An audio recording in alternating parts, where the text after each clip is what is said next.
మేషరాశి వారికి అనుకున్న కార్యక్రమాలలో స్వల్పమైన పురోగతిని సాధించగలుగుతారు. వివాహ సంబంధమైన విషయాలలో అనుకూలత పెరుగుతుంది. ఇరుగు పొరుగు వారితోటి వివాదాలు ఏర్పడవచ్చు. వివాదాస్పదమైనటువంటి అంశాలలో తగు జాగ్రత్తలు అవసరం.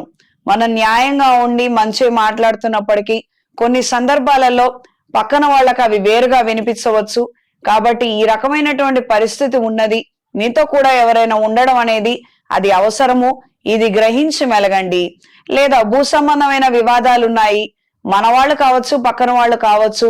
ఒంటరిగా వెళ్లే ప్రయత్నం మాత్రం ఏ పనిలోనూ చెయ్యొద్దు. మీతో ఇంకెవరైనా ఉండడం అనేది అత్యవసరము. ఇది ప్రధానంగా గొడవలు, చికాకులు, వివాదాస్పదమైనటువంటి అంశాలలో ఇంకొకరిని తోడుగా తీసుకెళ్లడం అనేది సూచించడమైనది. వాతావరణంలో వచ్చే మార్పుల కారణంగా తొందరగా అనారోగ్యాల బారిన పడే అవకాశం ఉంటుంది. తగు జాగ్రత్తలు అవసరం. ఉద్యోగరీత్యా కొత్త ప్రయత్నాలు చేయడము, కొత్త ప్రాజెక్టు కోసం ప్రయత్నాలు చేయడము అనుకూలంగా ఉంటుంది. రాజకీయ పైరవీలు లాభిస్తాయి.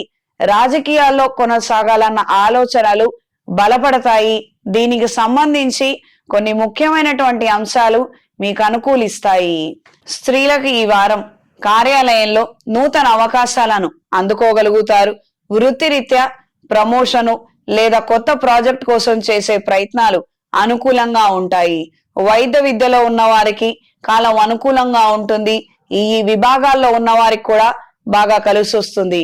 అంటే మెడికల్ రిప్రజెంటేటివ్స్ కి కావచ్చు, డయాగ్నోస్టిక్స్ నడిపే వారికి కావచ్చు, ఫిజియోథెరపీలు, మెడికల్ షాపులు నడిపే వారికి కావచ్చు, కాలం అనుకూలంగా ఉంటుంది.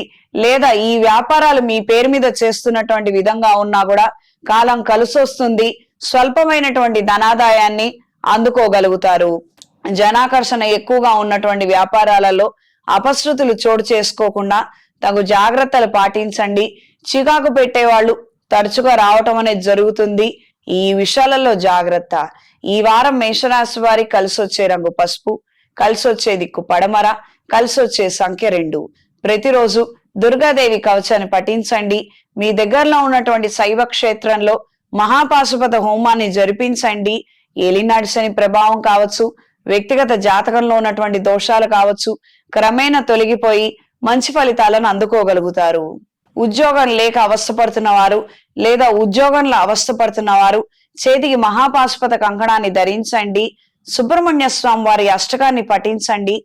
అనుకూలమైన మార్పులు ఏర్పడతాయి. ఇంట్లో వ్యాపార ప్రదేశాలలో కప్పు సాంబ్రాణి దైవికం పొడితో ధూపం వేయండి.